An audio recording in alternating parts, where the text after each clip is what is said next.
A very good morning to my dear students. I am Dr. Aruna Pathak in the Department of Electronics and Communication Engineering at Government Engineering College, Bharatpur. Today's topic is Career Science Multiple Access with Collision Avoidance, CSMA CA. The basic idea behind earlier protocol which we have studied in the last lecture, which was CSMACD, which was Career Science Multiple Access with Collision Detection. In that scheme, the station needs to able to receive while transmitting to detect a collision. When there is no collision, the station receives one signal, its own signal. When there is a collision, the station receives two signals, its own signal and the signal transmitted by a second station. To distinguish between these two cases, the received signals in these two cases must be significantly different. In other words, the signal from the second station needs to add a significant amount of energy to the one created by the first station.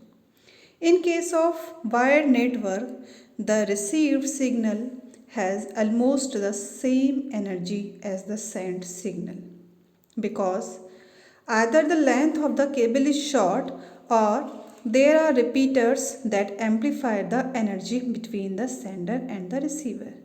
This means that in a collision, the detected energy almost doubles. But there is a case difference in wireless network. In case of wireless network, much of the energy sent in, much of the energy which we have sent, it means the sent energy is lost in transmission. In case of, I repeat, in case of wireless network, much of the sent energy is lost in transmission.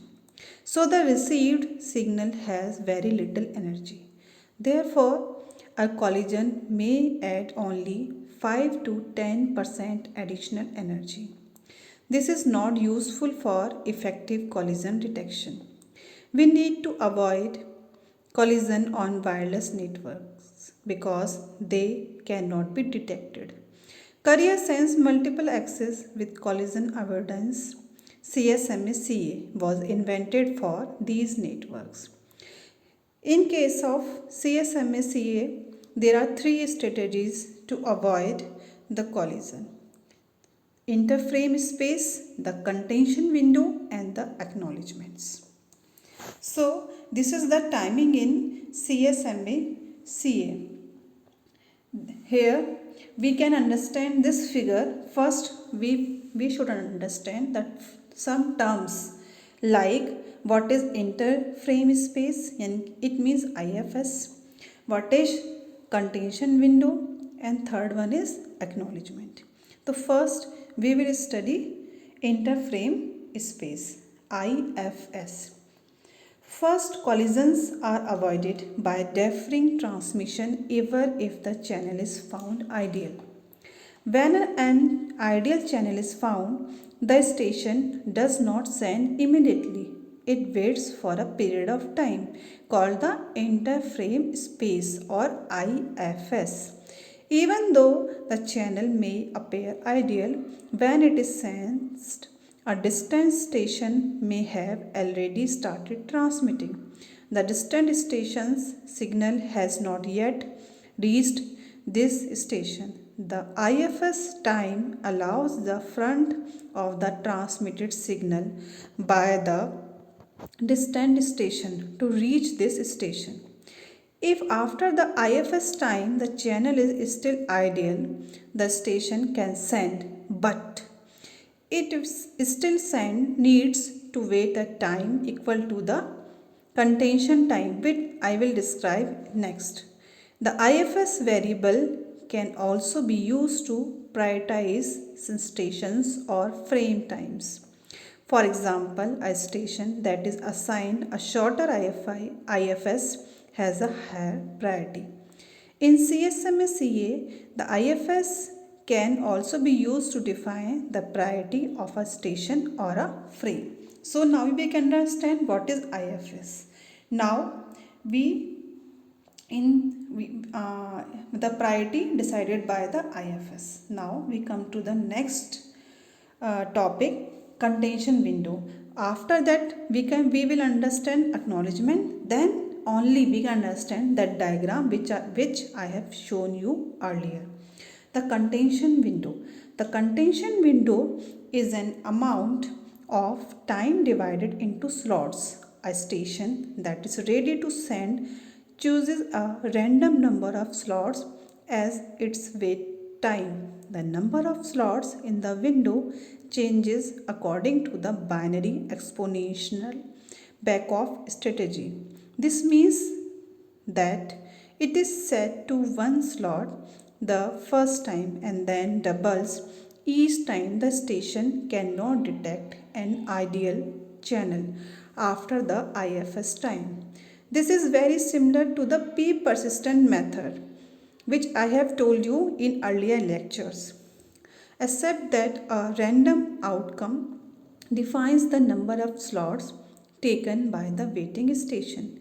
One interesting point about the contention window is that the station needs to sense the channel after each time slot. However, if the station finds the channel busy, it does not restart the process. It just stops the timer and restart its.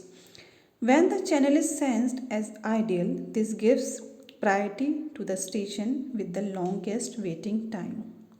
So, in CSMA-CA, if the station finds the channel busy, it does not restart the timer of the contention window. It stops the timer and restarts it when the channel becomes ideal. The third figure is acknowledgement. With all these precautions, there still may be collision resulting in destroyed data. In addition, the data may be corrupted during the transmission. The positive acknowledgement and the timeout timer can help guarantee that the receiver has received the frame. Now we can understand three terms: IFS, contention window, and acknowledgement. Now we can easily understand this timing in CSMA-CA. So we come to the procedure for CSMA-CA. The channel needs to be sensed before and after the IFS. First one is that the channel also needs to be sensed during the contention time. Second one is that for each time slot of the contention window, the channel is sensed. If it is found ideal, the timer continues. If the channel is found busy, the timer is stopped and continues after the timer becomes ideal again. So, this is the procedure for CSMA-CA. Now, CSMA-CA and wireless networks. CSMA-CA was mostly invented for use in wireless networks. The procedure described above, however, is not sophisticated enough to handle some particular issues related to wireless networks, such as hidden terminal or exposed terminals. We will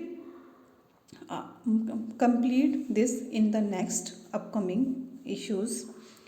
These issues will be solved with the help of handshaking feature of the wireless network. Okay, thank you. This is so called CSMA-CA, and if you have any query as normal, you can mail me at my email ID aruna.pathak@gmail.com. Thank you very much all my students.